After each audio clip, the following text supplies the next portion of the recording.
Penipu itu sampah, kita semua tahu itu. Tapi lo tau gak sih, ada yang lebih sampah dibanding penipu biasa. Itu penipu kayak gimana Bang Ray?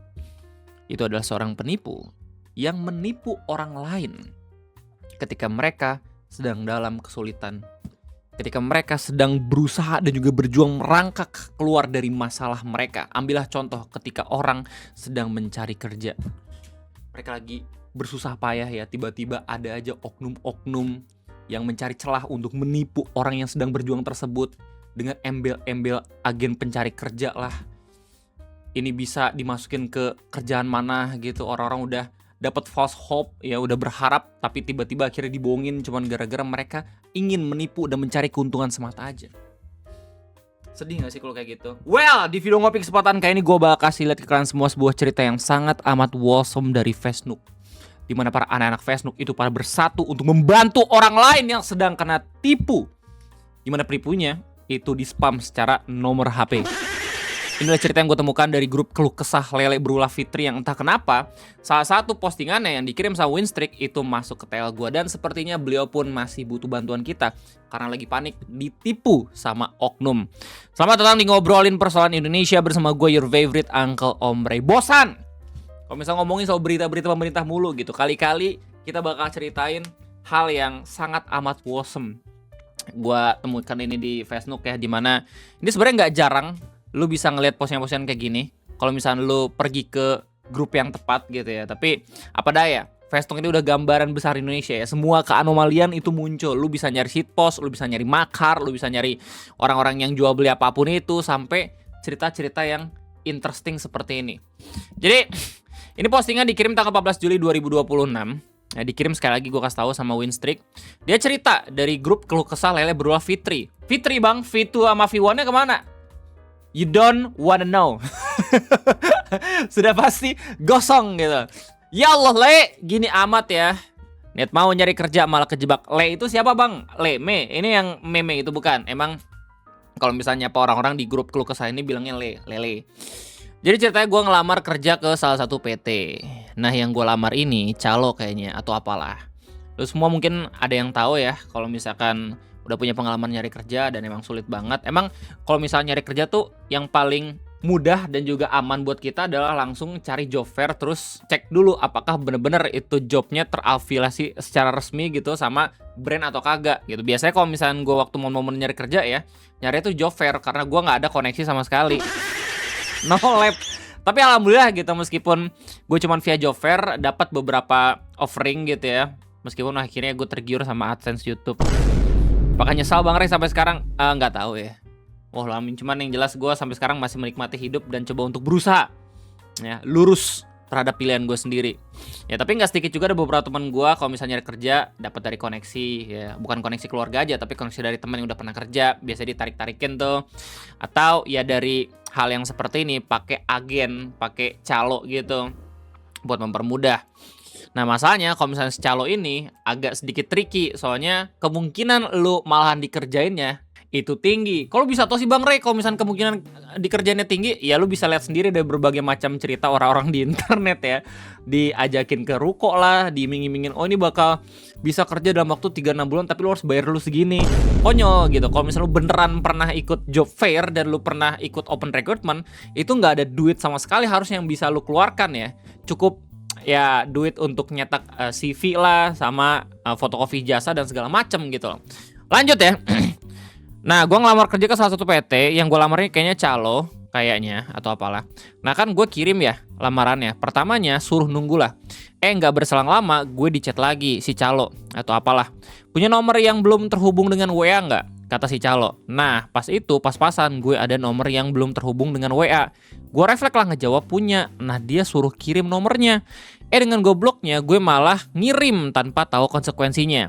Nah setelah gue kirim nomornya gue baru kepikiran, ngapain nih orang minta nomor? Nggak tahu, di situ gue tiba-tiba refleks langsung hapus nomornya. Nah setelah gue hapus nih nomor, ngechat lagi dia, mau ngancem dan suruh minta duit damai.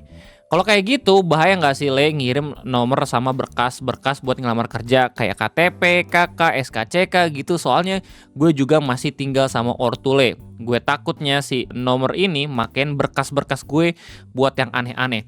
Harusnya Perlindungan dokumen-dokumen pencari kerja ini udah ada ya di Undang-Undang Ketenagakerjaan. Jadi si pihak pencari kerja nggak bisa bebas buat make data pribadi yang seperti ini. Jadi harusnya lu nggak takut. Tapi emang kadang suka netting, apalagi ketika kita diancam duluan. Jadi konteksnya si Mas Winstrik ini dia nyari kerja di calo, terus kemudian calonya itu minta yang aneh-aneh. Salah satunya nanyain apakah punya nomor yang tidak terafiliasi sama WA atau kagak. Terus waktu dijawab punya, akhirnya dia kepikiran tuh setelah ngirimin kayak, oh anjir takutnya nih gue kena tipu, terus abis itu nih nomor gue dipakai buat macem-macem, buat penipuan misalkan. Akhirnya dihapus lah itu nomor. Tiba-tiba si calo ini langsung ngechat balik terus ngancem kalau misalkan data pribadinya dipakai untuk hal-hal yang buruk gitu loh. Jadi beginilah, lu bisa lihat ancamannya. Kalau mau damai saya hapus data kamu. Gila. Yang wholesome dari postingan ini adalah bagaimana respon orang-orang di kolom komentarnya. Ya, sekali lagi Winstrik ini itu dia curhat di keluh kesah Lele Brula Fitri. Dan kalau misalnya lihat dari postingannya, ini udah saking banyaknya orang lihat, di like sampai 9,7 ribu dan di komen sampai 4,3 ribu. Rasio komentar dan like-nya itu hampir setengah. Jadi benar-benar orang-orang tuh responsif banget. Nah, apa yang dilakukan sama warga keluh kesah Lele Brula? Mereka itu langsung nge-spam nomor yang ngancem Om Winstrik.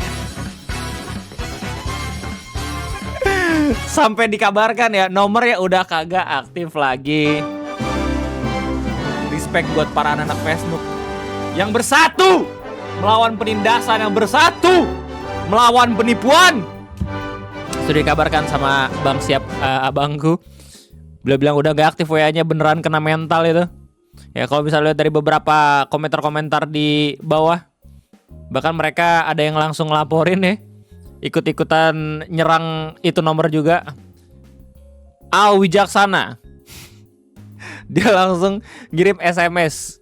Selamat malam, dengan orang yang melakukan penipuan dan pemerasan, apakah saudara siap untuk masuk jeruji penjara? Kami sudah mengantongi data-data Anda. Tunggu waktunya kami amankan. Enggak, maksudnya apa sih bang? Saya nggak ngerti. Saya cuma dikasih arahan lamaran kerja. Ya, ini takutnya ya orang yang melakukan ancaman dan juga penipuan ini itu pakai nomor HP orang lain juga. Kayak kasusnya Winstrik yang nomornya itu dikasihin. Takutnya orang-orang yang melakukan penipuan ini itu cuma pakai nomor random. Jadi kalau misalnya kita nyerang seperti ini, ya mereka tetap aman-aman aja. Makanya saran dari gue sih ya buat admin keluh kesah, jangan sampai ini postingan dihapus, biar bisa jadi senjata untuk Om Winstrik ya, tiap kali kalau misalkan dia kena follow up masalah ini.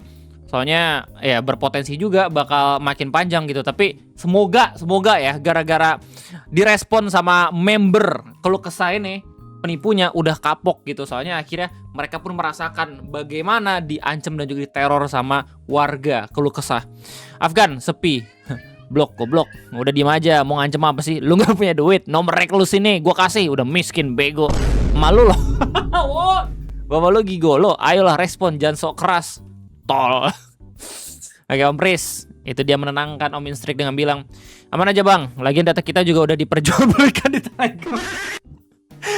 Kalau MT tahu orangnya siapa dan punya waktu luang, lapor aja ke polisi.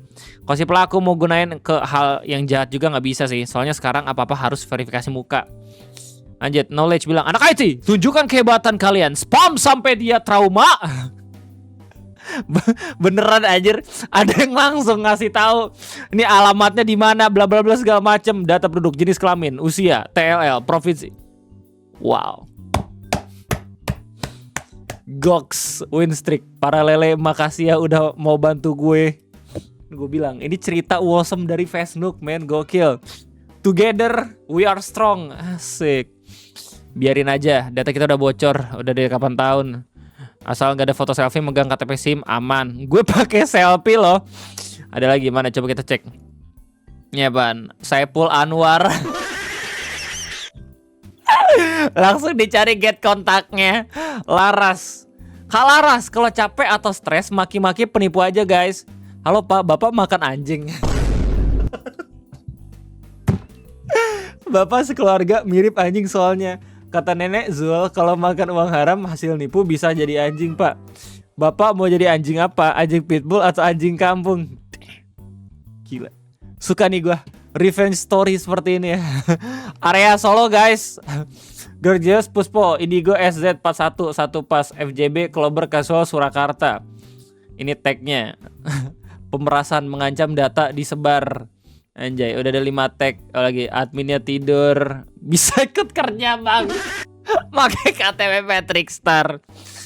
Respect sih pada kompak semua. Spamnya pakai yang virus WA nggak sih biar HP-nya nge-lag. Iya ya, gitu anjir. Kayak kalau misalnya lu dapat pesan penipuan, jangan langsung lu hapus. Lu simpen, nanti lu pakai buat penipu. Pak, ini saya mau transfer uang tapi saya butuh Bapak download dulu. Coba bisa nggak? Counter attack. Woi, kontrol anjir. Puki malah kira orang yang mau kerja hama lu. Woi, najis. Apa nih? Melo kena mental. P, mampus kau, penipu nomor sudah disebar gara-gara ngancam anak orang nggak bersalah. Dongkol sih lu, mending ganti nomor deh daripada stres nggak dapet mangsa, malah lu kena mental. Gue bikin nomor lu buat kontak darurat pinjol lah ya, cemen diblokir. Langsung cetak 1. Well, kita ke pertanyaan inti dulu. Mas Auladi itu menjelaskan ya concern dari Winstreak. Pertanyaan kira-kira bahaya nggak? Jelas bahaya.